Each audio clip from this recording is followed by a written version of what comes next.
Hey everyone, Lauren Sisler here with AL.com. Welcome into another edition of Alabama Head to Head, brought to you by Keep Alabama Beautiful. And hanging out as always, my buddy Mike, the real McCoy, former receiver for Alabama, also strength trainer at Maximum Performance.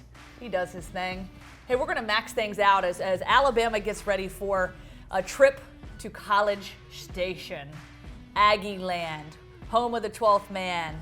It's always a fun, raucous environment, but we'll see if the Aggies can do some damage to the Crimson Tide, who just, they're number one for a reason. Special group.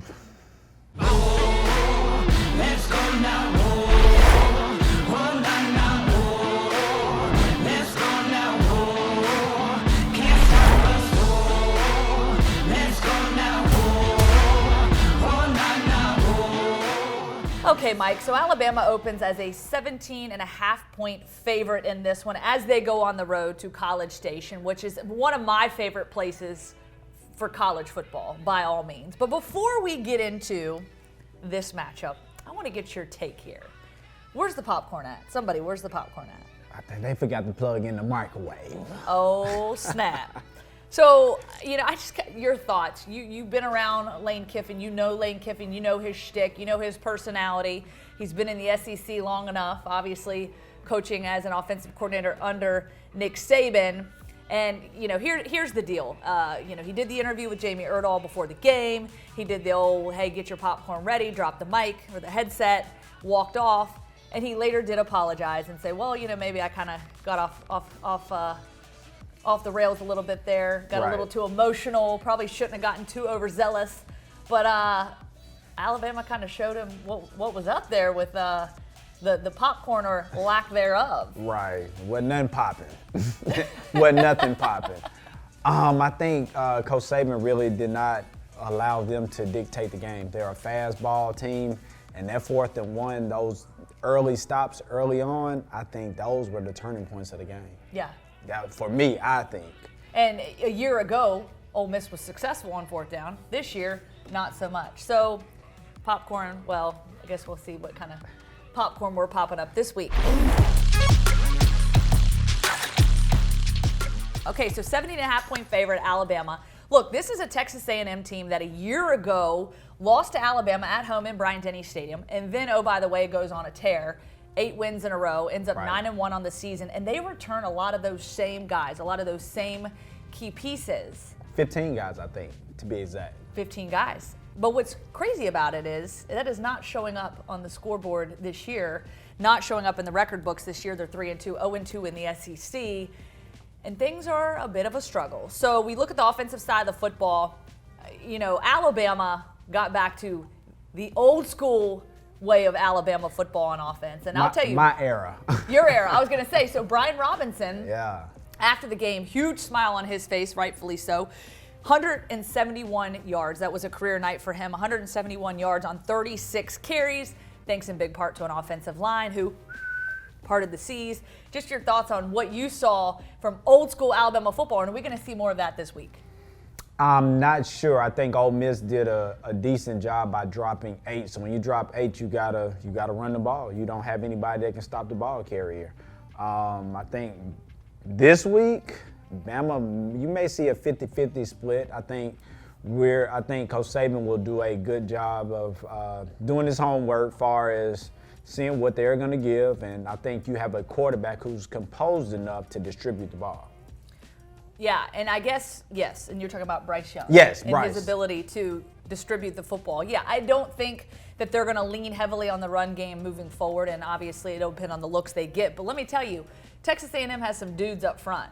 Michael Clemens comes back. He opted out, not coming back from the NFL, decided to forgo the NFL, and then DeMarvin Leal, obviously another dude that up front is disruptive, can create chaos. So I think they will have their hands full up front. It's also worth noting that Jace McClellan, the running back, is out for the season. He underwent surgery, by all accounts was successful, but unfortunately out for the season. So another component in the running game will be missing. But with that being said, I think this Alabama offense has proven that they can run the football, they can throw the football. They need to hit some of those key explosive plays against this Texas A&M defense that, by all accounts, a couple weeks ago was leaning in that top category, one of the best in the country. And so, I think Alabama will have its hands full in that on that side of the football in terms of being able to move it down the field in what is one of the best places to play college football. So communication key. Defensively, big question there. Defensively, Haynes King goes out with injury. He's the quarterback at right. Texas A&M. I will be honest with you. Calzada is now their starting quarterback, Zach Calzada. I was at the Texas A&M spring game. Both of those guys played, and it was, to me, more of a QB1A, QB1B sort of situation. I didn't think there was a ton of disparity between the two, but I got to be honest, we are not seeing a whole lot from Zach Calzada. At this juncture, little concerning. Will Texas A&M be able to move the football against this Alabama defense, especially after what we saw from them this past week? Your thoughts, Mike McCoy? I think those guys were a little stingy. Alabama being on the defensive side of the ball, especially from, you're playing against your arch rival, Ole Miss. Well, it's not even a rival, but when you're talking in the media, you get a little hype. But I think Bama they showed themselves, they approved. They got my stamp of approval. So for this week, I think they'll do the same thing. I think they'll be a little stingy. I don't think they'll get much action. And that kid, Will Anderson, man, ooh. Oh my God. Man, look. I hope y'all zoom in on this. This boy maybe, from what I've seen, he may be one of the top players that come out of Bama on that defense side of the ball. Yeah, defensive player of the week in the man. SEC. Special. Career high 9 tackles. Fast, strong. Mama, there goes that man. That's him. That's him. So watch out. Will Anderson's going to wreak havoc as typical. Now, another area of concern for this Texas A&M team. Turnovers have been a big issue for them. 9 turnovers on the season. So can Alabama defense continue to be disruptive? Obviously, bringing that pressure and being able to force some of those turnovers with, a quarterback that has less experience. Now, I will say that one thing they do have going for them is they can run the football behind Isaiah Spiller. Yes. He's a veteran running back, can run the football, can get after it. So what he brings to the table, will he be able to match up with some of those big boys up front for Alabama? So with that being said, Texas A&M trying to avoid the 0-3 start. Prediction time. Alabama 5-0, Texas A&M 0-3. Alabama, I'm assuming you will say, is going to win this one. And I'm only assuming that just because Alabama continues to dominate. Not that, you're a homer or anything, because that's not who you are. I mean, you call it like it is. You shoot them straight. But you haven't had a reason to bet against your team, Alabama. That's right. So what's your prediction? Give me 48-21. 48-21. Ooh, I'm close on that one.